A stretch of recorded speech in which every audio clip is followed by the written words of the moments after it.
अमित शाह ने वो खुलासा कर दिया जिसका पूरा देश इंतजार कर रहा था। मुस्लिमों के आरक्षण को एक झटके में क्यों खत्म कर दिया गया, पहली बार खुद अमित शाह ने बता दिया है। कहते हैं मोदी शाह के पास हमेशा प्लान बी होता है। इसी प्लान बी के जरिए मोदी शाह ने कर्नाटक में बहुत बड़ा खेल कर दिया है। हमारे देश में सरकारें आती हैं और अपने वोट बैंक और फायदे के हिसाब से आरक्षण बांट कर चली जाती हैं। चुनावी फायदे के डर से दूसरी सरकारें तो आती हैं, लेकिन आरक्षण को खत्म करने की हिम्मत नहीं जुटा पाती। लेकिन ऐसा पहली बार हुआ जब चुनाव से ठीक पहले बीजेपी ने मुस्लिमों का आरक्षण खत्म करके हंगामा मचा दिया है। कांग्रेस सहित बाकी पार्टियों को ये लगने लगा था कि बीजेपी इससे चुनाव हार जाएगी, लेकिन इसे मोदी और शाह का सबसे बड़ा मास्टर स्ट्रोक माना जा रहा है। मुस्लिमों का आरक्षण क्यों खत्म किया गया है, अब इसे लेकर मोदी शाह ने पूरी कहानी समझा दी है। लेकिन उससे पहले आपको बताते हैं कि आखिर ये पूरा मामला क्या है। कर्नाटक की भाजपा सरकार ने 24 मार्च 2023 को हुई कैबिनेट की बैठक में आरक्षण कोटा को 50% से बढ़ाकर 56% कर दिया है। राज्य सरकार ने मुस्लिमों के 4% आरक्षण को खत्म कर दिया है। सरकारी नौकरियों और शिक्षण संस्थानों में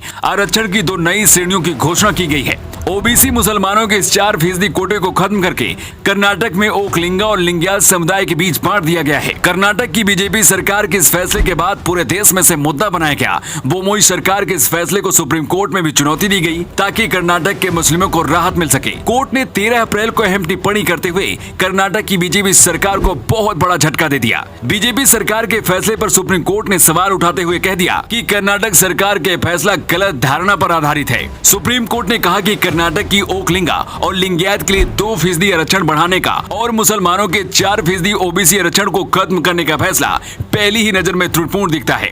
लेकिन अब इस पूरे मामले पर अमित शाह की भी एंट्री हो चुकी है। अमित शाह ने इस पूरे मामले को लेकर खुद जवाब दे दिया है कि आखिर कर्नाटक में मुस्लिमों का आरक्षण क्यों खत्म किया गया है और अब आगे का प्लान क्या है। अमित शाह ने कहा कि कर्नाटक में 4% मुस्लिम आरक्षण को कांग्रेस सरकार ने असंवैधानिक तरीके से लागू किया था। शाह ने कहा कि कांग्रेस ने राजनीतिक लाभ लेने के लिए भारत के संविधान के खिलाफ जाकर मुस्लिमों को खुश किया और कर्नाटक के मुस्लिमों को आरक्षण दिया, लेकिन हमने इसे समाप्त करके सही लोगों को आरक्षण दे दिया है जिसे इसकी बेहद जरूरत थी। गृह मंत्री अमित शाह ने कहा कि 70 साल में देश के भीतर ही कांग्रेस ने 2 देश बनाने का काम किया, लेकिन हम ऐसा नहीं होने देंगे।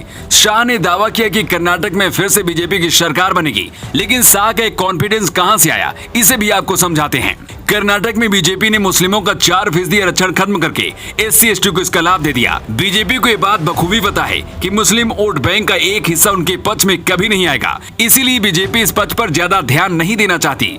बीजेपी को हमेशा लगता है कि सवर्ण वोट उसका कोर वोट बैंक है और अगर पिछड़ा वर्ग भी उसके साथ आ गया तो फिर कोई उसे नहीं हरा सकता। इसी रणनीति से बीजेपी कर्नाटक में SC/ST को खुश करने की कोशिश कर रही है। बीजेपी का अगर मुस्लिम वोटर कटेगा तो उससे ज्यादा पिछड़ा वर्ग उनके साथ जुड़ जाएगा और यही अमित शाह का प्लान भी है कि कर्नाटक में ज्यादा से ज्यादा दलितों को अपने साथ जोड़ा जाए। मोदी साहब कर्नाटक को किसी भी हालत में जीतना चाहते हैं। यही वजह कि पिछले कुछ महीने से पीएम मोदी भी कर्नाटक के कई दौरे कर चुके हैं। कर्नाटक में एक चरण में ही 10 मई को विधानसभा चुनाव होगा और उससे पहले बीजेपी ने मुस्लिम आरक्षण को खत्म करके नया मुद्दा उठा दिया है। लेकिन आपको क्या लगता है, बीजेपी ने जिस तरह से मुस्लिमों के 4% आरक्षण को खत्म किया, क्या उसका बीजेपी को कोई फायदा मिलेगा या फिर नुकसान ही उठाना पड़ेगा? आपकी राय क्या है, कमेंट बॉक्स में लिखकर बता सकते हैं।